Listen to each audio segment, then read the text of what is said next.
কত প্রবাসীরা বিদেশ থেকে ফোন দিয়া মাঝে মাঝে বিচার দেয়, হুজুর প্রবাসীদের বউদেরকে একটু মাঝে মাঝে ওয়াজ করে হেদায়েত করবেন। হুজুর প্রবাসীদের বউ বেশিরভাগ তাদের কথা শুনতে চায় না। হুজুর আমরা প্রবাসী মানুষ বিদেশে তাইকা আমাদের বউরে কত বুঝানো বুঝায়, আমাদের স্ত্রীরা আমাদের কথা না শুনে রাস্তায় বের হয়ে যায়।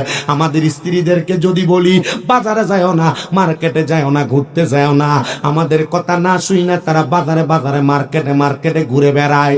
বহু প্রবাসীরা বিচার দেয়, হুজুর দুনিয়াতে স্ত্রীর কাছে আমাদের প্রশান্তি, আমার স্ত্রী যদি আমার সঙ্গে একটু সুন্দর করে কথা বলে আমার কাছে শান্তি লাগে, কিন্তু আমার স্ত্রী তো আমার কথা শোনে না, আমার কথা ভালো করে বোঝো না, আমি বুঝাইতে চাইলে রাগ করে তাকে ফোন রিসিভ করে না।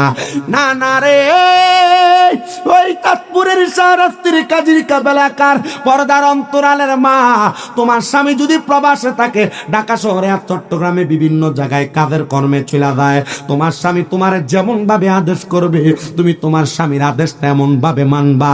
যদি স্বামীকে নারাজ দাইকা মারা যাও, খোদার কসম তুমি জাহান্নামী। স্বামীর মনে কষ্ট দিয়া যদি মারা যাও তুমি জাহান্নামী। স্বামীর মনে কষ্ট দিয়া যদি মারা যাও তুমি জাহান্নামী, জাহান্নামী। ও মা, এই জন্য সবার কাছে আমি একটা আবদার জানাই, কখনো তুমি তোমার স্বামীরে কষ্ট দিও না। বড় কষ্টের একটা বিষয়, কুমিল্লার চান্দিনাতে একটা ছেলে আমারে গত বছরই ফোন দিছিল, ফোন দিয়া ফোলাটা কান্দে আর কই, হুজুর আমি একজন কষ্টওয়ালা প্রবাসী। আমি জিগাইলাম, এ প্রবাসী ভাই তোমার মনে কেন এত কষ্ট? কয় হুজুর আমার দুইটা ছেলে সন্তান, একটা 6 বছর আর একটা 7 বছর। হুজুর আমার 6 বছর 7 বছরের ইনকামের যত টাকা আমি সব আমার স্ত্রীর অ্যাকাউন্টে পাঠাইছি।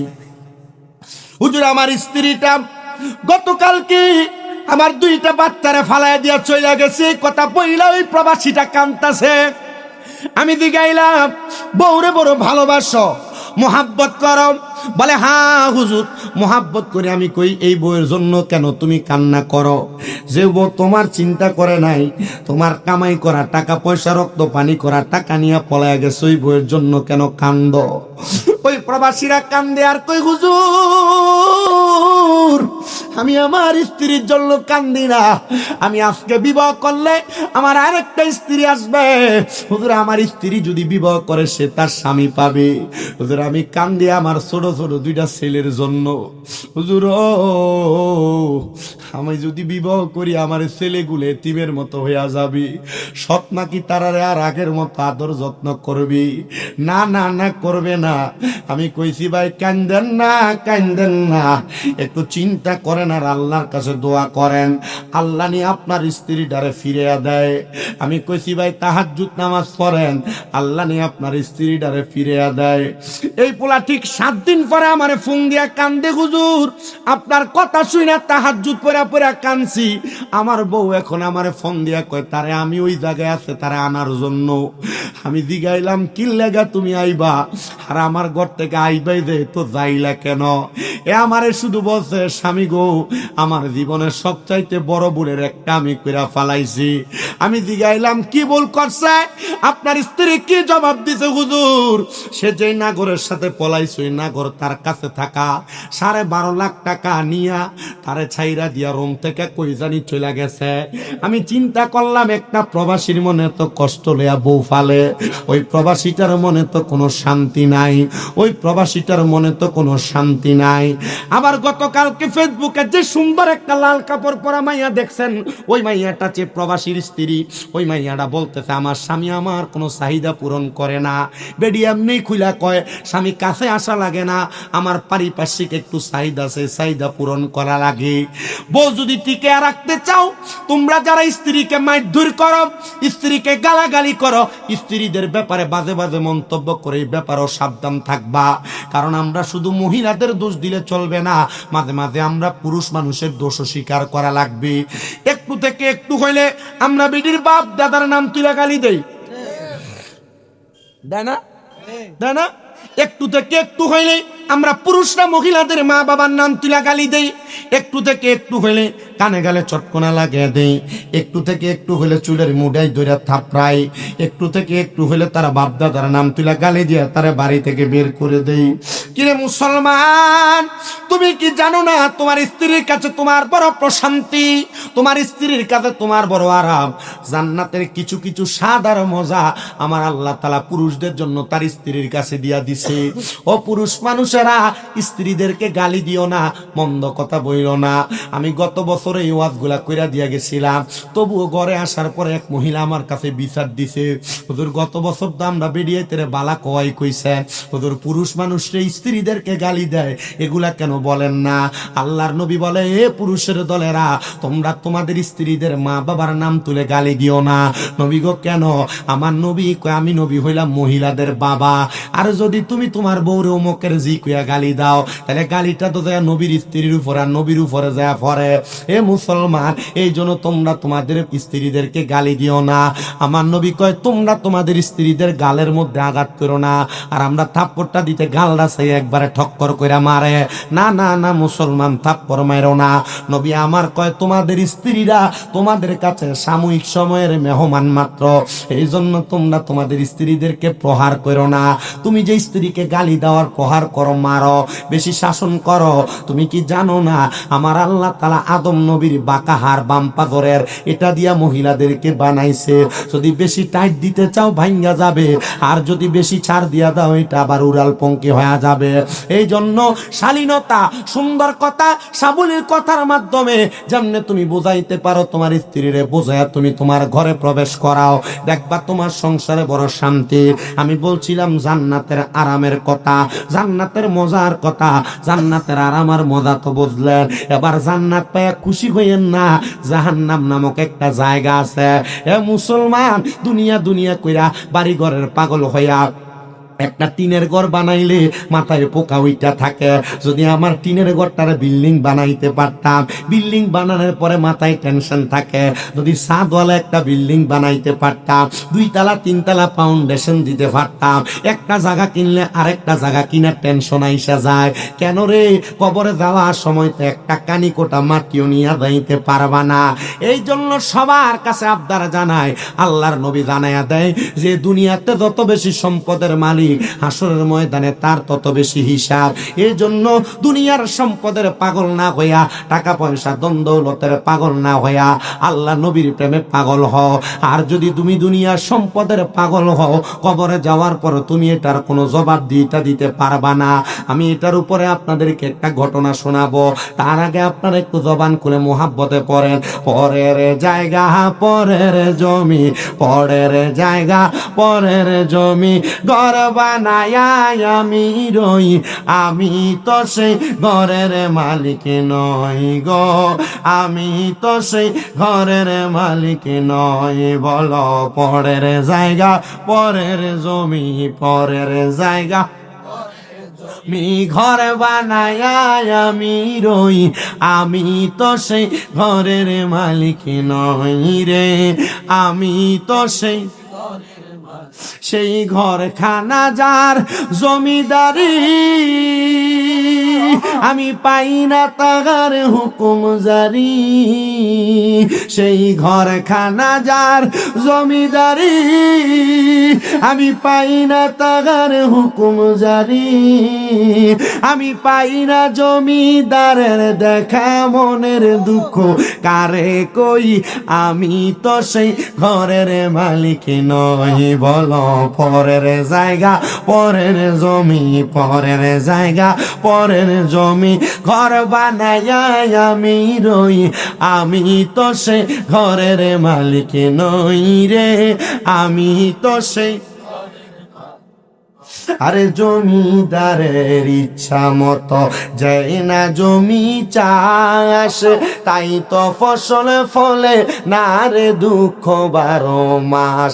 হাইরে জমিদারের ইচ্ছা মতো দেয় না জমি চাষ, তাই তো ফসলে ফলে না রে দুঃখ 12 মাস। আমি খাজনা পাতি সবই দিলাম, তবু জমিন আমার হয় যে নিলাম, আমি খাজনা পাতি সবই দিলাম, তবু জমিন আমার হয় যে নিলাম। মারহাবা কইতে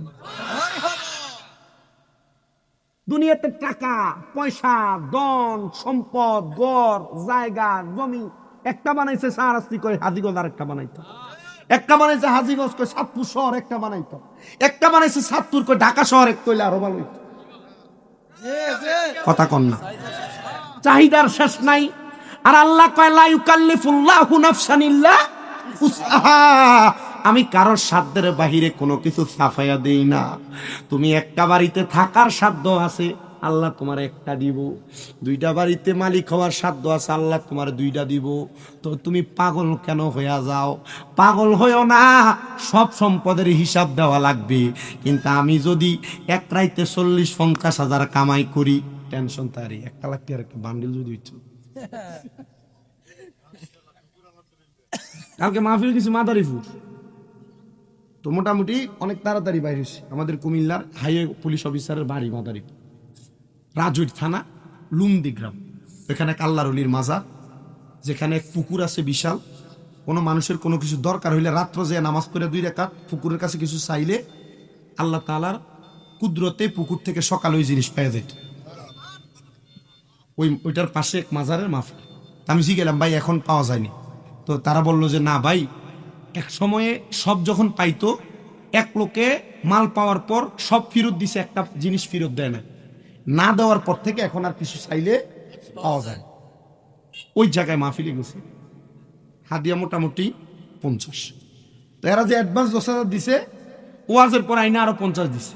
যদি পুলিশ অফিসার উনি কইছে যে হুজুর আপনি এটা রাইখা দেন, আপনি দোয়া করেন আর আগামী বছরের ডেটটা আপনি দিয়ে না তাহির হুজুরের ব্যবস্থা করে দিয়ে। আমি কইছি আমি তো পারবো না, আপনি ডাইরেক্ট হুজুরের সাথে যোগাযোগ করলে হুজুরের দাওয়াতটা রাখবে। আমি চিন্তা করি টাকা পকেটে ঠিক, আলহামদুলিল্লাহ এটা আপনাদের খাস দোয়ার বরকত। এ টাকা যে পাইছি এটা পাওয়াতে আমার উপকার হয়েছে। উপকার কি? আলহামদুলিল্লাহ আমি আমার এলাকার মানুষ যারা, ওনাদের জন্য রমজানের উপহার হিসাবে এখন আমার বাপের কাছে কিনা দিয়েছে 300 কেজি বুট, 300 কেজি ডাল, 300 কেজি খেজুর, 300 কেজি মুড়ি। টাকা যে একসাথে পাইছি উপকার হয়েছে। আমার মূল কথা হইল পাওয়ার পর আরো চাহিদা, চিন্তা হিসাব করি 50,000 1 লাখ হইলে ভালো হইলে, কথা কন না। এরে মাসে 30,000 টাকা বেতন না, 50,000 টাকা ভালো হইলে, মাসে 15,000 টাকা বেতন, আরে 20,000 টাকা ভালো হইলে। কিন্তু যেখানে যেটা এটার উপরে শুকরিয়া নাই, কথা কয় না। শুকরিয়া আদায় করলে তো নিয়ামত বৃদ্ধি হয়ে যাবে। আর এটার নিয়ামত যে বৃদ্ধি হয় একটা প্রমাণ শুনবেন, শর্টকাট বলি।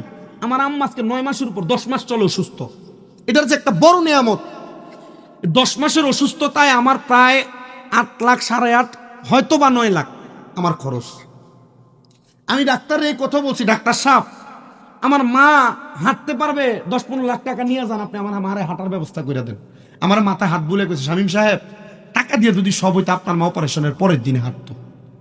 আমি বললাম ঠিক আছে আল্লাহ, আমি নিয়ত করলাম এই টাকাটা আমি রেখে দিলাম, আমার মা যেদিন লাঠি ছাড়া হাঁটবো ওই দিন আমি আমার মারে নিয়ে মক্কা মদিনা যাব। আল্লাহ তুমি দোয়াটা কবুল করো।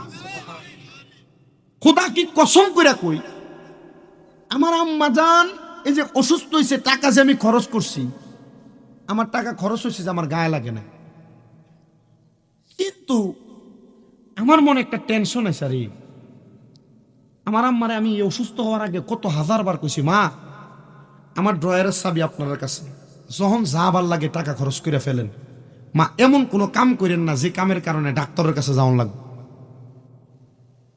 ডাক্তারে যে টাকা দিবেন এই টাকা আপনারা খাইলাম।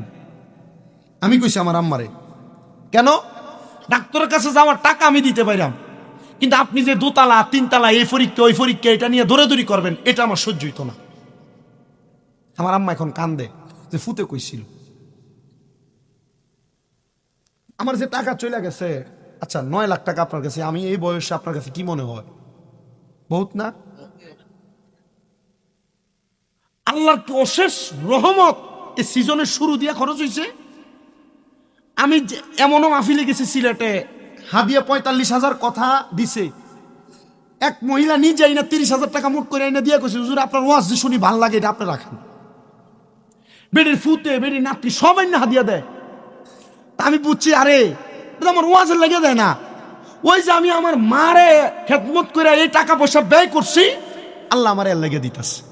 দয়াল আল্লাহ দয়া করেন, দয়া আল্লাহ দয়া করেন, নসিব করেন মাদিনা লা ইলাহা ইল্লাল্লাহু লা ইলাহা ইল্লাল্লাহু লা ইলাহা ইলাহা ইল্লাল্লাহু মুহাম্মাদুর রাসূলুল্লাহ সাল্লাল্লাহু আলাইহি ওয়াসাল্লাম। আসেন আমার কাজের কাপেলাকার বাবারা বন্ধুরা, আমরা যারা এই জান্নাতের বাগানে বসলাম দুনিয়ার কোনো মানুষকে খুশি করার জন্য বসি নাই, আমরা বসছি একমাত্র আমার আল্লাহরে খুশি করার জন্য। কথা কন্যা ঠিক কি না? ও বন্ধুরে, বন্ধু আমার শুনো, যদি আল্লাহরে খুশি করার জন্য বসো, আসো না জীবনের গুনার কথা স্মরণ কইরা মহান আল্লাহ তাআলারে এমন ভাবে ডাক দিবা যেন তুমি লুকিয়ে লুকিয়ে যত গুনাহ করছো, গোপনে গোপনে যত গুনাহ করছো, আমার আল্লাহ যেন তোমার গুনাহগুলা মাফ করে দেয়। মুহাব্বতের আওয়াজে আমার আল্লাহ তাআলার একটু ইসমে জাতের জিকির করবেন। যাদের জবান আছে তাদের কাছে আমার দাবি আছে, যাদের জবান নাই তাদের কাছে আমার কোনো দাবি নাই। জবান যদি থাকে মুহাব্বতে আমার আল্লাহকে ডাক দিবেন। শুধু আপনারা চাঁদপুরের শাহরাস্তির কাদির কাপের মানুষ না, সারা বাংলাদেশে আমার যত ভক্তবিন্দু আছে আমি তাদের উদ্দেশ্যে আমার এই তরিকতের তালিমটা প্রদান করি। ও বাংলাদেশের ভক্তবিন্দুরা, যখন তোমরা যে অবস্থায় থাকো না কেন সর্বদা ওযু অবস্থায় থাকবা। ওযু অবস্থায় থাইকা কলবের মধ্যে আল্লাহ নামের একটা হালকা জিকির লাগাইবা। আল্লাহ আল্লাহ আল্লাহ আল্লাহ বলে যখন তোমার কলবটা চলবে, এমনও সময় থাকবে তুমি আল্লাহর জিকির করো না কিন্তু ঘুমায়া থাকো। যদি তুমি সর্বদা আল্লাহর জিকির করো তাহলে তুমি ঘুমায়া থাকলেও তোমার কলব আল্লাহর স্মরণ করবে। আমার মুরব্বী বাবারে, যুবক ভাই, পর্দার অন্তরালের মা, হে আমার কাজের কাপেলাকার ছোট ছোট বাচ্চারা, তোমরা যারা আমার বয়ান শুনতেছ আমি সবার কাছে আবদার জানাই গো, একটু অন্তরের কানটা লাগিয়ে শুনবেন। মুরব্বী বাবার একবার চিন্তা করে দেখেন, আপনাদের জীবনে তো অনেক গুনাহ আছে কিন্তু এই গুনার খবর আপনাদের ফুতে জানে না। যদি জানতো আপনারে বাপ কইরা পরিচয় দিত না। এ যুবক ভাই, তোমার জীবনে তো অনেক গুনাহ আছে, তোমার গুনার খবর তোমার মা জানে না। যদি জানতো সন্তান বলে পরিচয় দিত না।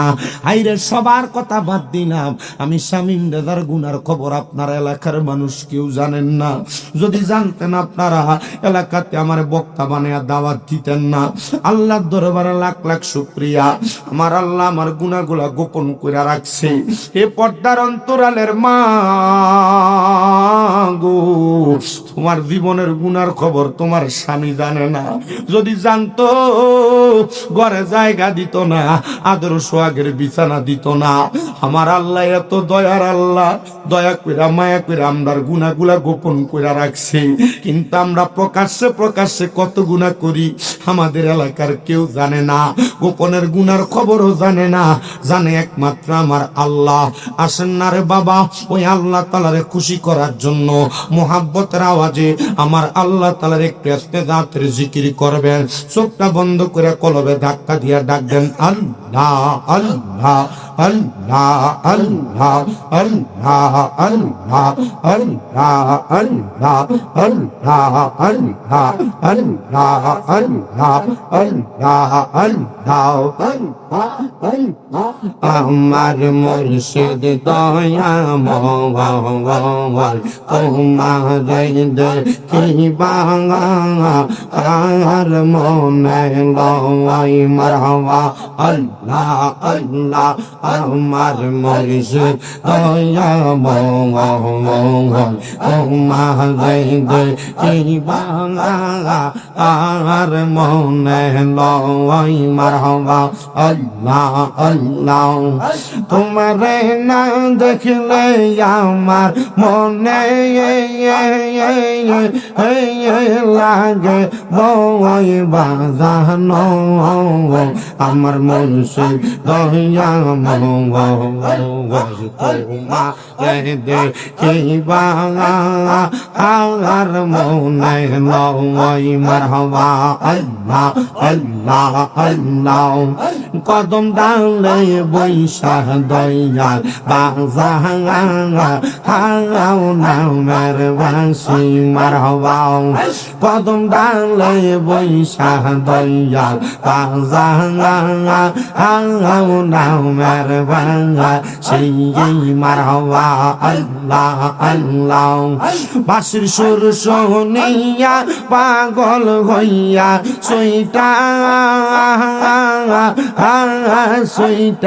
আসি বাজানো আমার মুর্শিদ দয়া মঙ্গল আমার আবছা দয়া মঙ্গল আমার বাগদাদি দয়া মঙ্গল তোমার দেখিবা আর মনে লয় মারহাবা তামাম ডালে বৈশান দইয়া বান্দ প্রেমের বাসা মারহাবা জবানটা খুইলা আল্লাহ রে আল্লাহকে স্মরণ নাই আল্লাহ আল্লাহ তামাম ডালে বৈশাখ দইয়া বান্দ প্রেমের বাসা মারহাবা আল্লাহ আল্লাহ শিশুকালে প্রেম শিখাইয়া যৌবন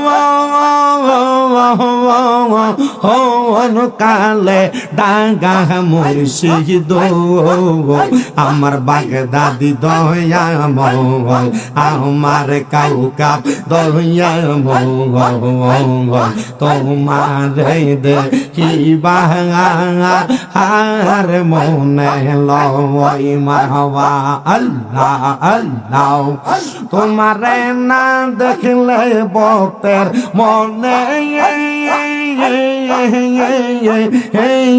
লাগে বই বাজানো আমার মুর্শিদ দয়া মঙ্গল তোমারে দেখিবা আর মনে লয় মারহাবা আল্লাহ আল্লাহ আল্লাহ আল্লাহ আল্লাহ আল্লাহ আমি তোরে না সাহায্য আমি তোরে যাইতে না দিব আমি তোরে না সাহায্য আমি তোরে যাইতে না দিব দয়াল বাবা বাগদাদি রে পাইলে একবার না সাহায্য মাশাআল্লাহ আল্লাহ আল্লাহ দয়াল বাবা মাদা খারে পাইলে একবার না সাহায্য মারহাবা আল্লাহ আল্লাহ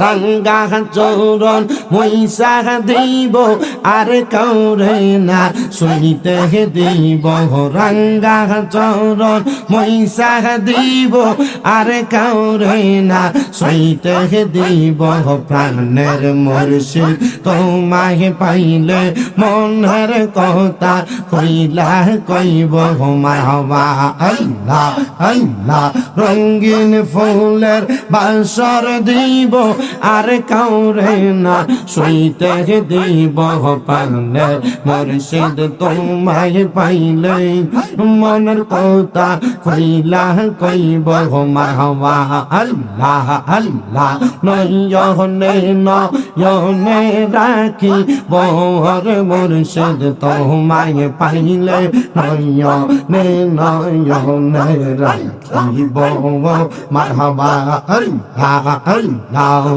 নয়নে নয়নে রাখি বহর মুর্শিদ তোমায় পাইলে নয়নে নয়নে রাখি বহ মারহাবা আল্লাহ আল্লাহ গোপন কথা তোরে কইব আর কাউরে না শুনতে দিব গোপন কথা তোরে কইব আর কাউরে না শুনতে দিব রঙ্গা ছোর মহিষা দিতাম রে মুর্শিদ তোরে পাইলে নয়নে নয়নে রাখিব মারহাবা আল্লাহ আল্লাহ আল্লাহ আল্লাহ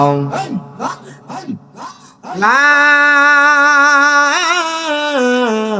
ইলাহা ইল্লাল্লাহু মুহাম্মাদুর রাসূলুল্লাহ সাল্লাল্লাহু আলাইহি ওয়াসাল্লাম। সবাই পড়েন সাল্লাল্লাহু আলাইহি ওয়াসাল্লাম। আল্লাহুম্মা আমিন আল্লাহুম্মা আমিন। আলহামদুলিল্লাহি রাব্বিল আলামিন। আসসালাতু ওয়াসসালামু আলা রাসূলিহিল কারীম। রব্বানা যালামনা আনফুসানা ওয়া ইন লাম তাগফির লানা ওয়া তারহামনা লানাকুনান্না মিনাল খাসিরিন। মাবুদু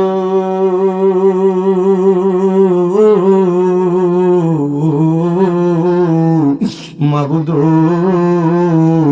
ও দয়াল আল্লাহ, আপনি কি আসমানে না জমিনে না পাহাড়ে না দরিয়ায় এ গত জীবনে আপনার কত তালাশ করলাম সন্ধান পাইলাম না আল্লাহ। বহু সন্ধানের পরে এই চাঁদপুর জেলার অন্তর্গত শাহরাস্তি থানাধীন কাজিরকাপ এলাকার কাদিরকাপ যুব সমাজ এবং এলাকাবাসীর উদ্যোগে পবিত্র ঈদে মিলাদুন্নবী সাল্লাল্লাহু আলাইহি ওয়াসাল্লাম উপলক্ষে 11তম বাৎসরিক ওয়াজ ও দোয়ার মাহফিল সাজাইয়া কাদিরকাপ উত্তরপাড়া জামে মসজিদ প্রাঙ্গণে এই এলাকার আলেম সমাজ, দাড়ি পাকা মুরব্বী বাবারা, যুবক নজুয়ান ভাইরা, ছোট ছোট মাসুম বাচ্চারা, পর্দার অন্তরালের আমার কত মা বোনেরা মুনাজাতের মধ্যে হাত বাড়াইছে। আল্লাহ, যার হাত তোমার দরবারে মায়া লাগে, পছন্দ হয়, ওই হাতের উসিলায় আমাদের প্রত্যেকের জীবনের গুনাহ মাফ কইরা আমরা রে বেগুনাহ মাসুম বান্দা বানায়া দাও। এরে আমারে কাদিরকাপ এবং আশেপাশে এলাকার মা মনেরা গো, কি গো মা, মাইকের আওয়াজ তোমাদের কানে যায়নি গো মা, মুনাজাত হইতেছে গো মা। আমার আল্লাহর দরবারে আমিও তোম স্বামী হোসেন রেজার সঙ্গে তাড়াতাড়ি ওযু বানাইয়া তোমার ঘরের একটা কন্যারের মধ্যে নামাজের মুসল্লাটা বিছাইয়া মুনাজাতের ভিতরে আমিন আমিন করে দুইটা হাত বাড়াইয়া দেও গো মা। আমাদের বিশ্বাস আছে গো আমার আল্লাহ একটা হাত খালি ফিরাইয়া দিবে না। মারা গো, তোমরা তো এই এলাকার নাইরি না গো মা। একদিন আসছিলা লাল রঙের বেনারসি শাড়ি ভইরা, আরেকদিন চলে যাইবা সাদা মার্কিন কাপড় ভরিয়া গো মা।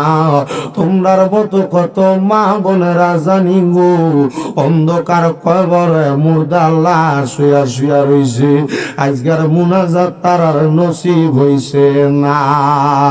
এরে আমার এই কাজিরকাপ এবং আশেপাশে এলাকার আগন্তক ভাই বাবারা,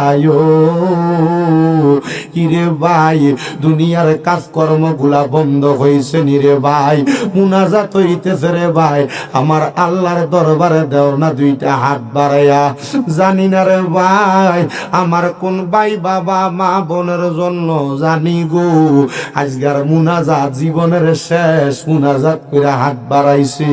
জানি না রে আল্লাহ কোন ভাই বাবা মা বোনের জন্য জানি আজকের মাহফিল জীবনের শেষ মাহফিল করে হাত বাড়াইছে। জানি না রে আল্লাহ কোন ভাই বাবা মা বোনের জন্য জানি রে শাহরাস্তির বাজারের কাফনের কাপড় গুলা কাইটা রেডি করে রাখছে। জানি না রে আল্লাহ কোন ভাই বাবা মা বোনের জন্য জানি এলাকার বাসমুরার বাসগুলা ফাইকা লাল লাল হইয়া গেছে। জানি না রে আল্লাহ কোন ভাই বাবা মা বোনের জন্য জানি এলাকার গোরস্থানের মাটিটা লাফালাফি করে। আল্লাহ ওই মরণের আগে আমাদেরকে বারবার মক্কা মদিনার মেহমান বানাইও। আল্লাহ আজকের এই জান্নাতের বাগান মাহফিলে যারা যারা হাত বাড়াইছে, একটা শ্রেণীর মানুষ আছে যারা দুনিয়ার জমিনের মধ্যে আব্বা নাই, যেই বাবা রিক্সা চালাইয়া মাটি কাইটা মাথার গাম পায়ে ফালাইয়া পরের বাড়িতে বদলার কাম কইরা সন্তানরে মানুষের মতো মানুষ করার জন্য আব্বা রক্তরে পানি বানাইছে গো আল্লাহ। এমন আব্বা যাদের অন্ধকার কবরে, আব্বার কবর জান্নাতের বাগান বানায়া দাও মাবুদ। কে জানি হাত বাড়াইছে, কার জানি জগতের মধ্যে মা নাই। আল্লাহ যেই মা 10 মাস 10 দিন গর্ভে ধারণ কইরা সন্তানের প্রসব বেদনা সহ্য করতে মার বড় কষ্ট হইছে।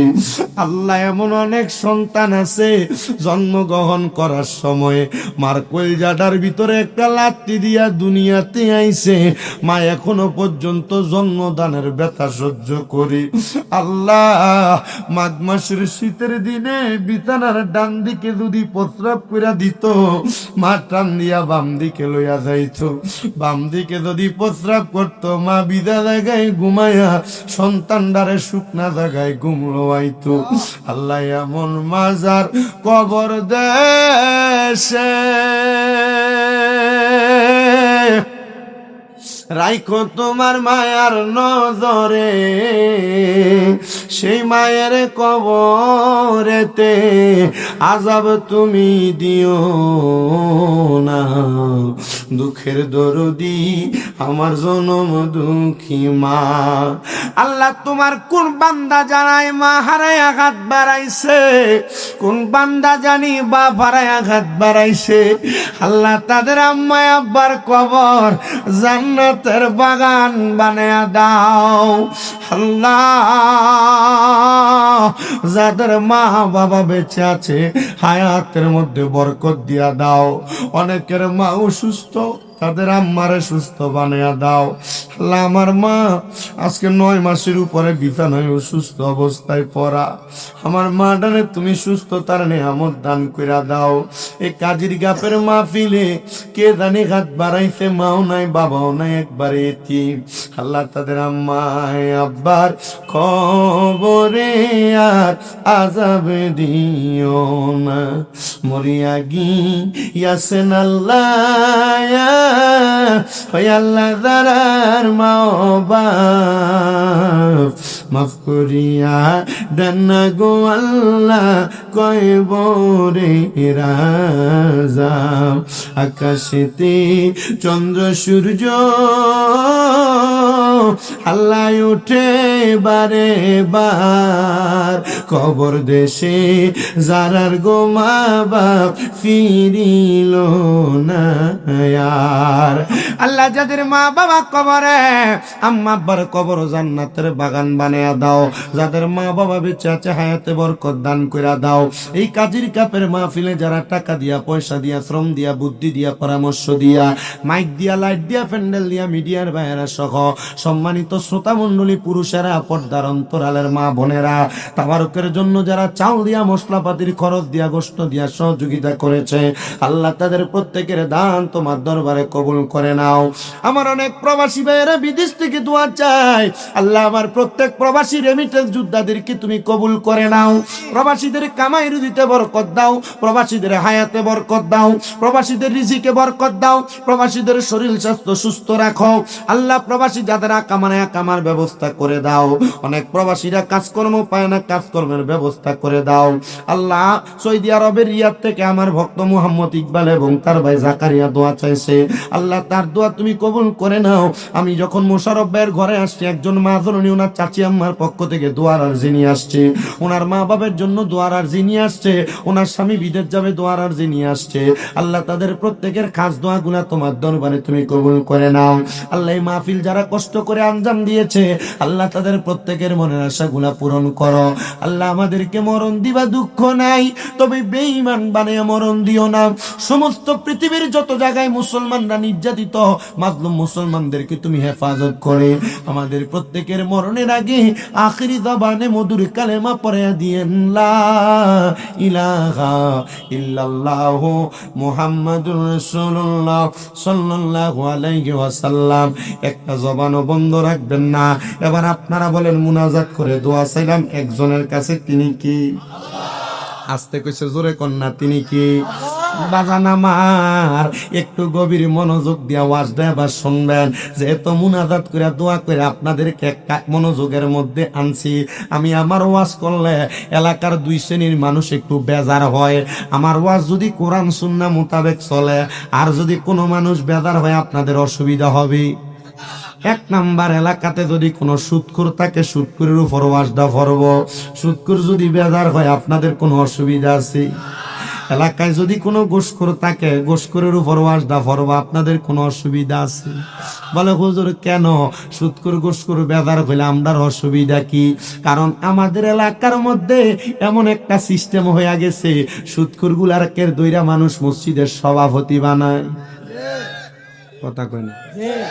সুদখোর গুলারে দইরা মানুষ মসজিদের সেক্রেটারি বানায়, হারামখোর গুলারে দইরা মানুষ এলাকার সর্দার বানায়। যে বেটা 10 টাকার 1 কাপ চায়ের কাছে বেচা হয়, এটার এলাকার সর্দার বানায়।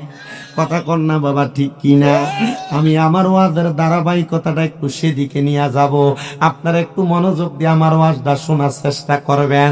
বাবা আমার, যদি দুনিয়াতে এমন অপকর্মগুলা কইরা বেড়ায়, আমি আল্লাহর একটা কোরআনের আয়াত তেলাওয়াত করেছি, যেখানে আমার আল্লাহ তাআলা ঘোষণা করে, লা ইয়াস্তাউই আসহাবুন নারি ওয়া আসহাবুল জান্নাহ, আসহাবুল জান্নাতি হুমুল ফাইজুন।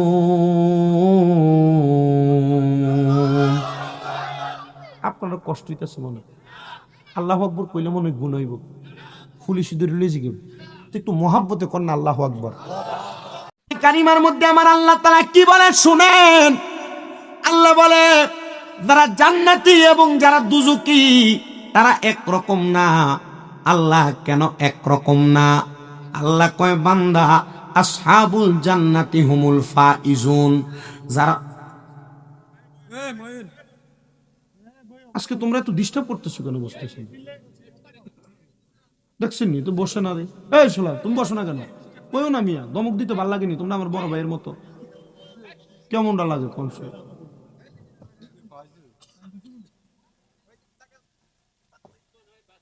যারা জান্নাতি যারা জাহান্নামী তারা একরকম না। বলে হুজুর, তাহলে জান্নাতি আর জাহান্নামীর মধ্যে পার্থক্যটা একটু বুঝাইয়া দেন। সামনে আসতেছে রোজার মাস। কি মাস? কন্যা কি মাস? দেখবেন রোজার মাস আসলে বহু রোজাদার বেরোজগার আছে। যারা গ্যাস্ট্রিকের সমস্যা বাইরে যায়, বহু রোজাদার আছে। যারা ডায়াবেটিস রোজার মাসে বেড়ে যায়, জুহু বেরোজগার আছে। বহু দাড়ি পাকা মুরব্বী আছে, এরা সব করতে পারে কিন্তু রোজা থাকতে পারে না। কদ্দুর ভরে ভরে তার ফ্যাটের বুক লাগি। আচ্ছা, যেই লোক সারাদিন কষ্ট করে রোজা রাখে আর যেটা রোজা রাখে না, দুইটা কি একরকম?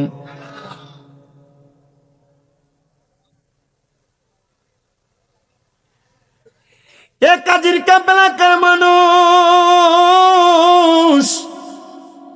এজন্য আমার আল্লাহ তাআলা জান্নাতি আর জাহান্নামীদেরকে একরকম বলে না।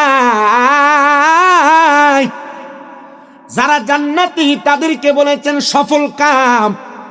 হ্যাঁ মানুষ শুনো, জান্নাতীরা কেন সফল কাম? নামাজ পড়ো জান্নাতে যাওয়ার জন্য, রোজা রাখো জান্নাতে যাওয়ার জন্য, হজ করো জান্নাতে যাওয়ার জন্য, যাকাত দাও জান্নাতে যাওয়ার জন্য, দান সদকা করো জান্নাতে যাওয়ার জন্য, আজকের মাহফিলে বসছো জান্নাতে যাওয়ার জন্য। আমরা সুন্নিরা নবী নবী করি জান্নাতে যাওয়ার জন্য, কথা কন্যা ঠিক কিনা? আমরা মাথায় টুপি লাগাই জান্নাতে যাওয়ার জন্য, রোজা রাখি জান্নাতে যাওয়ার জন্য। কিন্তু জান্নাতে যাওয়ার জন্য যে এত কর্ম করি, জান্নাতটা কেমন যদি দুনিয়াতে একবার না জানি, তাহলে জান্নাতের স্বাদরা তো আমার একটু লাগবে না। এ মুসলমান শোনো, জান্নাত কত সুন্দর, জান্নাত কত মজাদার, জান্নাত কত আরামদায়ক। আমার আল্লাহ জানায়া দেয়, বান্দা গো, জান্নাত এত সুন্দর, তাজরি মিন তাহতিহাল আনহার, এত সুন্দর জান্নাত, সুন্দর জান্নাত। ওই জান্নাতের নিচে দিয়া আমি আল্লাহ একটা নহর প্রবাহিত করে দেই। জোরে বলেন সুবহানাল্লাহ। প্রিয় মুসলমানেরা, আল্লাহর নবীর 3টা হাদিসে মুবারাকার আলোকে আমি আপনাদেরকে জান্নাতের বর্ণনা দিই। নবী আমার জানায়, উম্মত জান্নাতটা তো সুন্দর, শুনে রাখো। আমার আল্লাহ জান্নাত কি দিয়া বানাইছে? আমার আল্লাহ তাআলা একটা স্বর্ণের ইট দিয়া, একটা রূপার ইট দিয়া, একটা স্বর্ণের ইট দিয়া, একটা রূপার ইট দিয়া, একটা স্বর্ণের ইট দিয়া, একটা রূপার ইট দিয়া জান্নাতটারে সুন্দর করে রাখছেন। রাইখা আমার আল্লাহ তাআলা লাল ইয়াকুত জামারুত পাথর দিয়া জান্নাতটারে জোড়া লাগাইছেন। সুন্দর করে জোড়া লাগাইয়া আমার আল্লাহ তাআলা জান্নাতটারে তৈরি করেছেন। ও নবী গো, ও মায়ার নবী, দয়ার নবী, রাহমাতুল লিল আলামিন নবীজি, তো জান্নাত তো আমার আল্লাহ এত সুন্দর করে বানাইলো, তো জান্নাতের মেহমানদারিটা কেমন হবে? নবী আমার জানায়া দেয়, জান্নাতের মেহমানদারি বড় সুন্দর। নবী গো কেমন সুন্দর? বলে যখন কোন জান্নাতীরা জান্নাতের দরজার মধ্যে পা রাখবে, আল্লাহর অসংখ্য রহমতের ফেরেশতারা আহলান ওয়া সাহালান মারহাবান মারহাবান বইলা বান্দাটারে জান্নাতের দিকে স্বাগতম জানাইব। দুনিয়ার মেম্বার আসলে, দুনিয়ার চেয়ারম্যান আসলে, দুনিয়ার এমপি আসলে, দুনিয়ার মন্ত্রী প্রধানমন্ত্রী আসলে, দুনিয়ার যদি জেলা প্রধান প্রশাসক আসে, মানুষ দুই সাইড দিয়া দাঁড়ায়া মাঝখানে লাল গালিচা দিয়া ফুলের স্বাগতম দিয়া স্বাগতম স্বাগতম বইলা অমুক ভাইয়ের আগমন কইলা বইলা তারা স্বাগতম জানায়। আর জান্নাতীরা জান্নাতের মধ্যে যখন প্রবেশ করবে গো, জান্নাতের জন্য প্রবেশ করার সময় রহমতের অসংখ্য ফেরেশতারা জান্নাতের দিকে বান্দাটারে স্বাগতম জানাইব। ও মুসলমান ইমানদার, শুধু স্বাগতম জানাবে না, জান্নাতের ভিতরে যখন কোন মুমিন মুসলমান প্রবেশ করবে, আমার আল্লাহ তাআলা মুমিন মুসলমান জান্নাতে প্রবেশ করার কারণে সর্বপ্রথম মাছের কলিজা দিয়া জান্নাতীরে মেহমানদারি করাইব। এ মুসলমানেরা, একটাবার চিন্তা করে দেখো, কত সুন্দর মেহমানদারি জান্নাতের মধ্যে আসে। কি এরা তোমায় ভালোবাসি অন্তরে, শুধু মুখে না,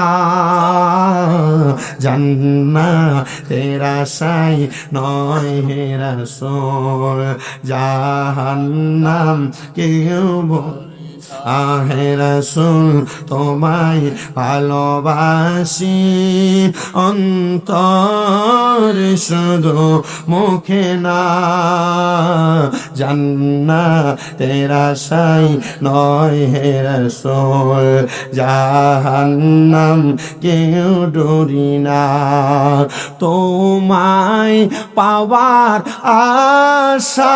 আশায় মন ছুটে যায় মদিনা, আয় তোমায় পাওয়ার আশা মন ছুটে যায় মদিনা, হায় এ আশিকিরে দিদার দাও না, আর দূরে থাকিও না, এ আশিকিরে দিদার দাও না, আর দূরে থাকিও না। হে রাসূল তোমায় ভালোবাসি অন্তরে, শুধু মুখে না, জান্নাতের আশায় নয় হে রাসূল, জাহান্নাম কেউ ডরি না। তোমার ওই নাম শুনিলাম, এই চোখে দেখলাম না। বলেন না নবী দেখতে চাই কিনা? কারা কারা চাই দুইটা হাত তুলে দেখা। নারে তাকবীর, এই আওয়াজ দিয়া নবী দেখবেন মোহাব্বতে। নারে তাকবীর, নারে রিসালাত, নারে রিসালাত, নারে রিসালাত। জবান খুলে পড়েন মারহাবা। তোমার ওই নাম শুনিলাম, এই চোখে দেখলাম না, এই সুর যদি শুনে থাকো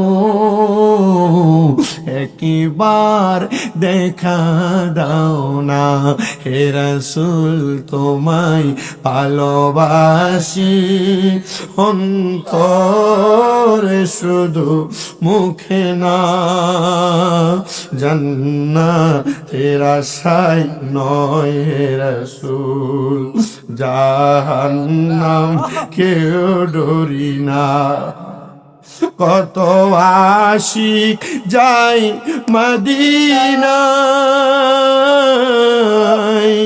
কবর যায় হাই, কত আশিক যাই মদিনায়,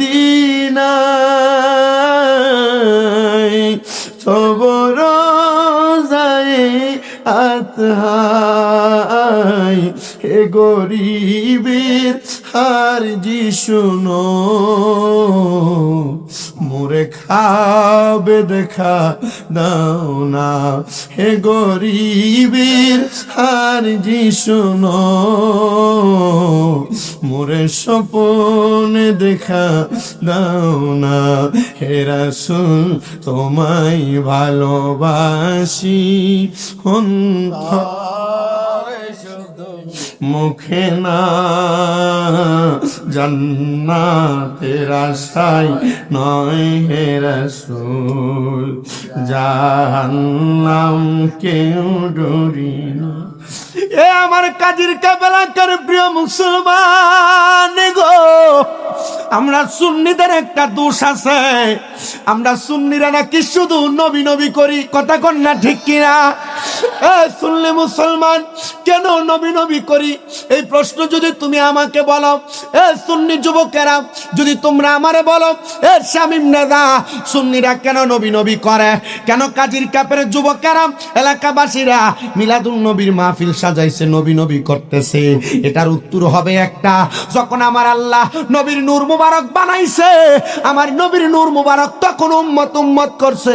যখন আমার নবীজি আলমে আরোহার মধ্যে ছিল তখন উম্মত উম্মত করছে। যখন আমার নবীজি মায়ের গর্ভের মধ্যে ছিল তখন উম্মত উম্মত করেছে। যখন আমার নবী দুনিয়াতে 570 খ্রিস্টাব্দে 12 রবিউল আউয়ালে নবী দুনিয়াতে আগমন করছে, সাজদায় পড়ে উম্মত উম্মত করেছে। 63 সাল জিন্দেগি নবী আমার উম্মত উম্মত করেছে। রওজা মুবারকে যাওয়ার পর নবী আমার উম্মত উম্মত এখনো করতেছে, কিয়ামতের আগ পর্যন্ত করবে। হাসরের ময়দানে নবী আমার উম্মত উম্মত করে, আমার নবী উম্মত উম্মত করবে। নবীর একটা উম্মত যদি জাহান্নামে থাকে, আমার নবী তখনও উম্মত উম্মত করবে। এই জন্য আমরা সুন্নিরা নবী নবী করি। এটা আমাদের যদি দোষ হয়, দোষ হোক। আমরা সুন্নিরা যেই নবী উম্মত উম্মত করে, ওই নবীর জন্য নবী নবী করব নাকি তোর আর বাপের নাম কইমো? কথা কন্যা ঠিক কিনা? ওরে নবীর প্রাণে, আরে নবীর শান নিয়া যদি আমরা যদি নবীর সম্মান আদমতের গুণগান গাই, আমাদেরকে ভণ্ড আর বেদাতি কত রকমের কত কথা বলে। তাদের কথায় কান্না দিয়া নবীকে পাওয়ার জন্য ইবাদত কইরা দাও, নবী নবী কইরা দাও। দেখবা দুনিয়া আখেরাত কবর হাসর মিজান ফুলসেরাত সব তোমার একবারে কামালিয়ত অর্জন হয়ে যাবে। এ প্রিয় মুসলমান ইমানদারেরা, আমি শুধু জান্নাতের বর্ণনা তোমাদের কাছে দিতেছিলাম। জান্নাতে তো সুন্দর, জান্নাতীরা জান্নাতে যখন যখন প্রবেশ করবে, জান্নাতের মধ্যে প্রবেশ করার সাথে সাথে জান্নাতীদেরকে আমার আল্লাহ তাআলা সর্বপ্রথম ফেরেশতাদের মাধ্যমে জান্নাতীদেরকে এমন একটা মেহমানদারি করবে, মাসরে কলিজা দিয়া মেহমানদারি করাবে। জান্নাতে প্রবেশ করার পরে জান্নাতের মধ্যে যখন যাবে, ওই বান্দাটা মনে মনে যে খাবারের কথা চিন্তা করবে, ডাইরেক্ট আমার আল্লাহ তাআলা জান্নাতে খাবারের ব্যবস্থা করে দিবে। এক একটা জান্নাতি বান্দার জন্য আমার আল্লাহ তাআলা এক একটা জান্নাতি নিয়ামতের ব্যবস্থা করবে। জান্নাতে কিসের অভাব? কোনো কিছুর অভাব নাই। জান্নাতের মধ্যে যখন তুমি যাইবা, আল্লাহ তাআলা জান্নাতি হুরগিলমানের খেদমত রাইখা দিছে। এত সুন্দর হুরগিলমানের খেদমত আমার আল্লাহ জান্নাতে করাইব। যে হুর তোমার খেদমত করবে, ওই হুরগুলার চেহারা এত সুন্দর হবে, চেহারা এত নুরানি হবে, তাদের শরীর এত সুন্দর হবে, দুনিয়ার মেয়েদের পাগল পারা হয়া তোমরা তো তোমাদের জীবন যৌবন শেষ করে দাও। না না না, জান্নাতের হুরগিলমানরা এত সুন্দর হবে, এত সুন্দর হবে। নবী আমার জানায়া দেয়, এক একটা জান্নাতি হুরের 70 পাটওয়ালা এক একটা কাপড় পরানো হবে। ওই 70 পাটওয়ালা কাপড়ের ভিতর দিয়া জান্নাতি হুরের সৌন্দর্য দেখা যাবে। শুধু সৌন্দর্য দেখা যাবে না, হুরের শরীরের গোশতের উপর দিয়া হুরের শরীরের ভিতরে যে হাড্ডি আছে, ওই হাড্ডিটা পর্যন্ত দেখা যাবে। হাড্ডির ভিতরে যেই মজি আছে, জান্নাতি হুরের ওই হাড্ডির ভিতরের মজি দেখা যাবে। ইয়া রাসূলুল্লাহ, নবী ও মায়ার নবী গো, ওই জান্নাতি হুরের খেদমত কারা পাবে? বলে যারা নামাজি। আর সামনে যে রমজান মাস আসে, রমজানের রোজাগুলা যারা রাখবে, রমজানের ইফতার যারা করবে, কাউকে করাবে, রমজানের তারাবিগুলা যারা পড়বে, রমজান মাসের শেষ 10 দিনে লাইলাতুল কদর তালাশ করবে, ইতিকাফ করবে, রমজান মাসের পবিত্রতা অর্জন করবে, আমার আল্লাহ তাআলা তাদেরকে জান্নাতের হুরের খেদমত দিয়া দিব। এ মুসলমান ইমানদার, কিন্তু তুমি তো জান্নাতের হুরের পাগল হও না, দুনিয়ার বেডির পাগল হও, দুনিয়ার মাইয়ার পাগল হও। চেহারা যত সুন্দর হোক না কেন, যৌবনের তাড়নায় পইরা তুমি পীড়িতের সম্পর্কের মধ্যে লিপ্ত হয়ে যাও। আমার অন্তরে বড় কষ্ট হয়েছে, বড় রক্তক্ষরণ হয়েছে। আমি ফেসবুকের ভিতরে গতকালকে মাদারীপুর জেলাতে মাহফিল ছিল, কইরা আসার সময় যখন পদ্মা সেতুতে উঠতেছি, এমন টাইমে আমার সামনে একটা ভিডিও আসছে। একটা মেয়ে তার বাচ্চাটারে কুলের মধ্যে নিয়ে, স্বামী থাকে বিদেশে, 2 বাচ্চার মা, একটা ছেলের সাথে ধরা খাওয়ার কারণে বেডিরে বারবার প্রশ্ন করে, এ বেডি, তুই কি তোর স্বামীর সাথে সংসার করবি না? 2টা বাচ্চার দিকে তাকায়া কয়, না না না, যেহেতু ধরায় খায়া গেছি, তার সঙ্গে আমি বিবাহ বসতে রাজি। এ দুনিয়ার মানুষরা, যেই মেয়েটা নিজের স্বামী আছে, 2টা সন্তান থাকার পরেও অন্য ছেলেকে পছন্দ করে তার সঙ্গে চইলা যাইতে চায়, আমি চিন্তা করলাম ওই মেয়েটা কেমন প্রজাতির মাইয়া। এ দুনিয়ার মানুষরা, এ দুনিয়ার মুসলমান ইমানদার, শুনো শুনো, এই সম্পর্কটার কারণে আমার আল্লাহ তাআলা তাদেরকে জাহান্নামী বানায়া দিবে, জাহান্নামী বানায়া দিবে। কত প্রবাসীরা বিদেশ থেকে ফোন দিয়া মাঝে মাঝে বিচার দেয়, হুজুর প্রবাসীদের বউদেরকে একটু মাঝে মাঝে ওয়াজ করে হেদায়েত করবেন। হুজুর প্রবাসীদের বউ বেশিরভাগ তাদের কথা শুনতে চায় না। হুজুর আমরা প্রবাসী মানুষ, বিদেশে তাইকা আমাদের বউরে কত বুঝানো বুঝায়, আমাদের স্ত্রীরা আমাদের কথা না শুনে রাস্তায় বের হয়ে যায়। আমাদের স্ত্রীদেরকে যদি বলি বাজারে যাও না, মার্কেটে যাও না, ঘুরতে যাও না, আমাদের কথা না শুনে তারা বাজারে বাজারে মার্কেটে মার্কেটে ঘুরে বেড়ায়। বহু প্রবাসীরা বিচার দেয়, হুজুর দুনিয়াতে স্ত্রীর কাছে আমাদের প্রশান্তি, আমার স্ত্রী যদি আমার সঙ্গে একটু সুন্দর করে কথা বলে আমার কাছে শান্তি লাগে, কিন্তু আমার স্ত্রী তো আমার কথা শোনে না, আমার কথা ভালো করে বোঝো না, আমি বুঝাইতে চাইলে রাগ করে তাকে ফোন রিসিভ করে না। না না রে, ওই চাঁদপুরের শাহরাস্তির কাজীর কাবেলাকার পর্দার অন্তরালের মা, তোমার স্বামী যদি প্রবাসে থাকে, ঢাকা শহরে আর চট্টগ্রামে বিভিন্ন জায়গায় কাজের কর্মে চলে যায়, তোমার স্বামী তোমার যেমন ভাবে আদেশ করবে, তুমি তোমার স্বামীর আদেশটা এমন ভাবে মানবা। যদি স্বামীকে নারাজ দাইকা মারা যাও, খোদার কসম তুমি জাহান্নামী। স্বামীর মনে কষ্ট দিয়া যদি মারা যাও, তুমি জাহান্নামী। স্বামীর মনে কষ্ট দিয়া যদি মারা যাও, তুমি জাহান্নামী, জাহান্নামী। ও মা, এই জন্য সবার কাছে আমি একটা আবদার জানাই, কখনো তুমি তোমার স্বামীরে কষ্ট দিও না। বড় কষ্টের একটা বিষয়, কুমিল্লার চান্দিনাতে একটা ছেলে আমারে গত বছরই ফোন দিছিল। ফোন দিয়া ফোলাটা কান্দে আর কই, হুজুর আমি একজন কষ্টওয়ালা প্রবাসী। আমি জিগাইলাম, এ প্রবাসী ভাই তোমার মনে কেন এত কষ্ট? কয় হুজুর আমার দুইটা ছেলে সন্তান, একটা 6 বছর আর একটা 7 বছর। হুজুর আমার 6 বছর 7 বছরের ইনকামের যত টাকা আমি সব আমার স্ত্রীর অ্যাকাউন্টে পাঠাইছি। হুজুর আমার স্ত্রীটা গতকালকে আমার 2টা বাচ্চারে ফালায় দিয়া চলে গেছে, কথা বইলা ওই প্রবাসীটা কাঁদতাছে। আমি জিগাইলাম, বউরে বড় ভালোবাসো, মোহাব্বত করো? বলে হ্যাঁ হুজুর মোহাব্বত করে। আমি কই, এই বউয়ের জন্য কেন তুমি কান্না করো? যে বউ তোমার চিন্তা করে নাই, তোমার কামাই করা টাকা পয়সা রক্ত পানি করা টাকা নিয়ে পলায় গেছে, ওই বউয়ের জন্য কেন কান্দ? ওই প্রবাসীরা কান্দে আর কই, হুজুর আমি আমার স্ত্রীর জন্য কান্দি না, আমি আজকে বিবাহ করলে আমার আরেকটা স্ত্রী আসবে। হুজুর আমার স্ত্রী যদি বিবাহ করে সে তার স্বামী পাবে। হুজুর আমি কান্দি আমার ছোট ছোট 2টা ছেলের জন্য। হুজুর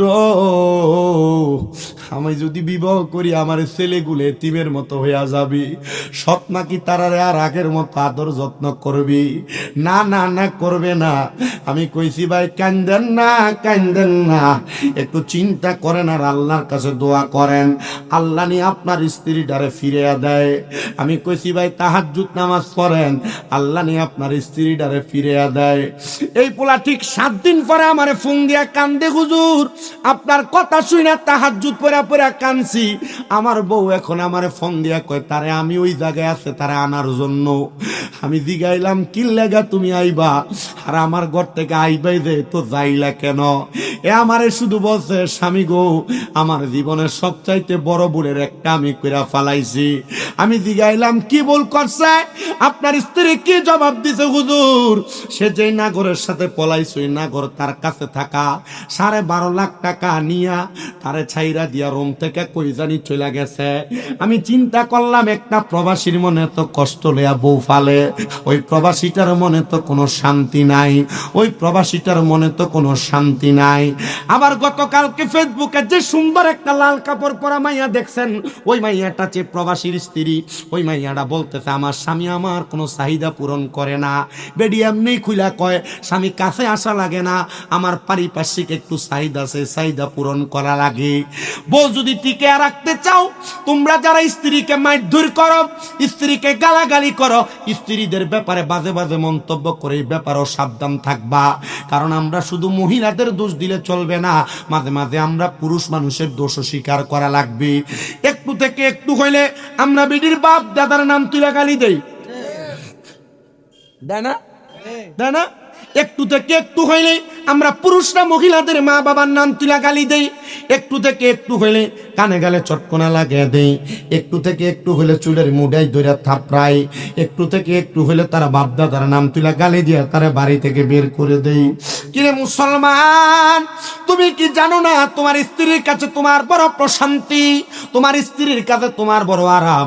জান্নাতের কিছু কিছু স্বাদ আর মজা আমার আল্লাহ তাআলা পুরুষদের জন্য তার স্ত্রীর কাছে দিয়া দিছে।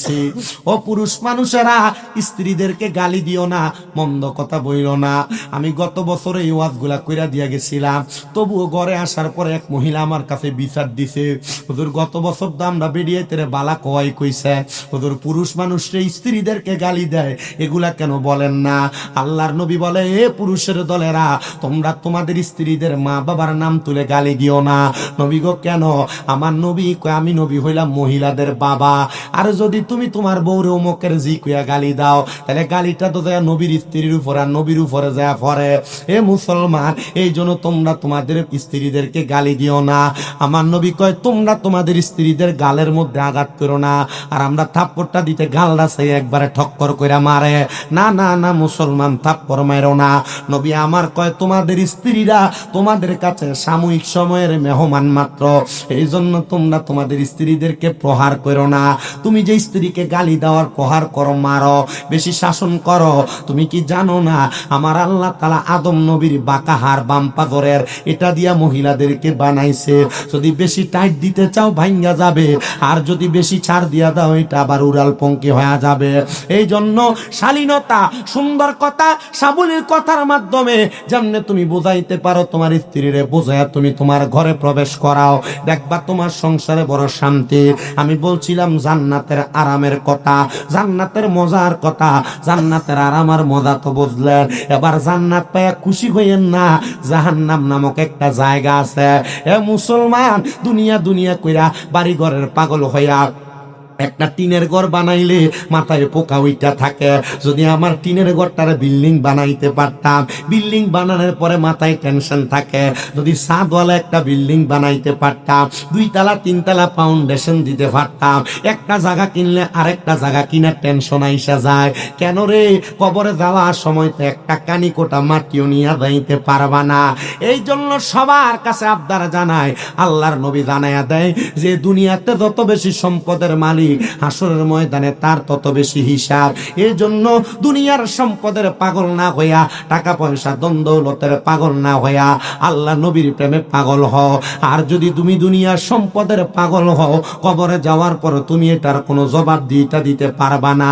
আমি এটার উপরে আপনাদেরকে একটা ঘটনা শোনাবো, তার আগে আপনারা একটু জবান খুলে মোহাব্বতে পড়েন। পরের জায়গা পরের জমি, পরের জায়গা পরের জমি, ঘর বানায়া আমি রই, আমি তো সেই ঘরের মালিক নই গো, আমি তো সেই ঘরের মালিক নই। বলো পরের জায়গা পরের জমি, পরের জায়গা আমি ঘর বানায়া আমি রই, আমি তো সেই ঘরের মালিক নই রে, আমি তো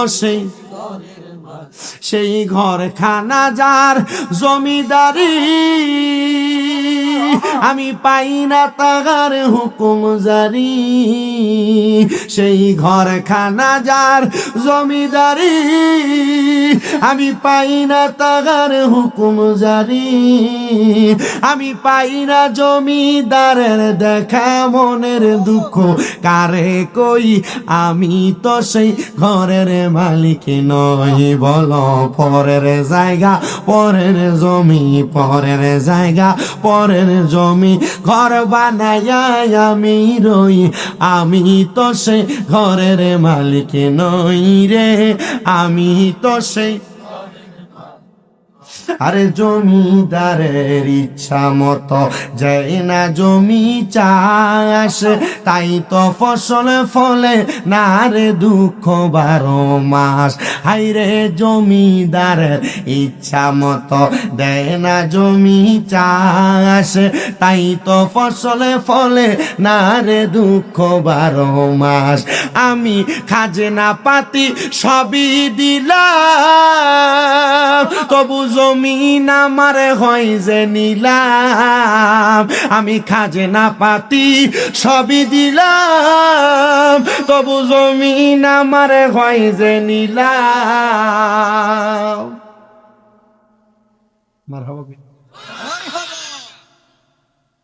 দুনিয়াতে টাকা পয়সা ধন সম্পদ গড় জায়গা জমি একটা বানাইছে সারাস্তি করে হাজিগঞ্জ, আর একটা বানাইতো, একটা বানাইছে হাজিগঞ্জ করে সাতপুর শহর একটা বানাইতো, একটা বানাইছে সাতপুর করে ঢাকা শহর এক কইলে আরো ভালো হইতো। কথা কন না, চাহিদার শেষ নাই। আর আল্লাহ কয় লা ইউকাল্লিফুল্লাহু নাফসান ইল্লা উসআহা, আমি কারোর সাধ্যের বাহিরে কোনো কিছু সাফাইয়া দেই না। তুমি একটা বাড়িতে থাকার সাধ্য আছে, আল্লাহ তোমার একটা দিব। 2টা বাড়িতে মালিক হওয়ার সাধ্য আছে, আল্লাহ তোমার 2টা দিব। তো তুমি পাগল কেন হইয়া যাও? পাগল হইও না, সব সম্পদের হিসাব দেওয়া লাগবে। কিন্তু আমি যদি এক রাইতে 40-50 হাজার কামাই করি, টেনশন তারি 1 লাখ টাকার একটা বান্ডিল যদি হইতো। কালকে মাহফিল কিছু মাদারীপুর, তো মোটামুটি অনেক তাড়াতাড়ি বাইরে হয়েছে। আমাদের কুমিল্লার হাইওয়ে পুলিশ অফিসারের বাড়ি মাদারীপুর, রাজুর থানা লুমদি গ্রাম। এখানে আল্লাহর ওলির মাজার, যেখানে পুকুর আছে বিশাল। কোনো মানুষের কোনো কিছু দরকার হইলে রাত্র যে নামাজ পড়ে 2 রাকাত পুকুরের কাছে কিছু চাইলে আল্লাহ তাআলার কুদরতে পুকুর থেকে সকালে ওই জিনিস পেয়ে যেত। ওইটার পাশে এক মাজারের মাহফিল। আমি গেলাম ভাই এখন পাওয়া যায়নি, তো তারা বলল যে না ভাই, এক সময়ে সব যখন পাইতো এক লোকে মাল পাওয়ার পর সব ফেরত দিছে, একটা জিনিস ফেরত দেয় না, না দেওয়ার পর থেকে এখন আর কিছু চাইলে পাওয়া যায়। ওই জায়গায় মাহফিলে গেছে, হাদিয়া মোটামুটি 50। তো এরা যে অ্যাডভান্স 10,000 দিছে, ওয়াজের পর আইনা আরো 50 দিছে। যদি পুলিশ অফিসার উনি কইছে যে হুজুর আপনি এটা রাইখা দেন, আপনি দোয়া করেন আর আগামী বছরের ডেটটা আপনি দিয়ে না তাহির হুজুরের ব্যবস্থা করে দিন। আমি কইছি আমি তো পারবো না, আপনি ডাইরেক্ট হুজুরের সাথে যোগাযোগ করলে হুজুরের দাওয়াতটা রাখবি। আমি চিন্তা করি টাকা পকেটে ঠিক, আলহামদুলিল্লাহ এটা আপনাদের খাস দোয়ার বরকত। এই টাকা যে পাইছি এটা পাওয়াতে আমার উপকার হয়েছে। উপকার কি? আলহামদুলিল্লাহ আমি আমার এলাকার মানুষ যারা, ওনাদের জন্য রমজানের উপহার হিসাবে এখন আমার বাপের কাছে কিনা দিয়েছে 300 কেজি বুট, 300 কেজি ডাল, 300 কেজি খেজুর, 300 কেজি মুড়ি। টাকা যে একসাথে পাইছি, উপকার হয়েছে। আমার মূল কথা হইল পাওয়ার পর আরো চাহিদা, চিন্তা হিসাব 50,000 1 লাখ হইলে ভালো হইলে কথা কন না, মাসে 30,000 টাকা বেতন না, 50,000 টাকা ভালো হইলে, মাসে 15,000 টাকা বেতন, আরে 20,000 টাকা ভালো হইলে।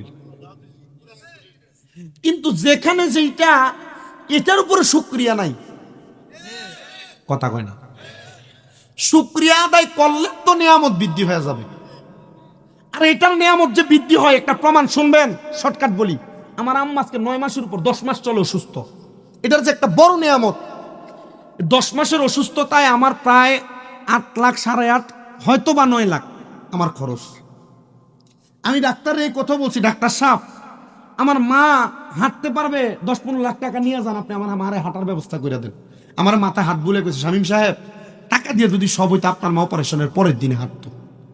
আমি বললাম ঠিক আছে আল্লাহ, আমি নিয়ত করলাম এই টাকাটা আমি রেখে দিলাম, আমার মা যেদিন লাঠি ছাড়া হাঁটবো ওই দিন আমি আমার মারে নিয়ে মক্কা মদিনা যাব।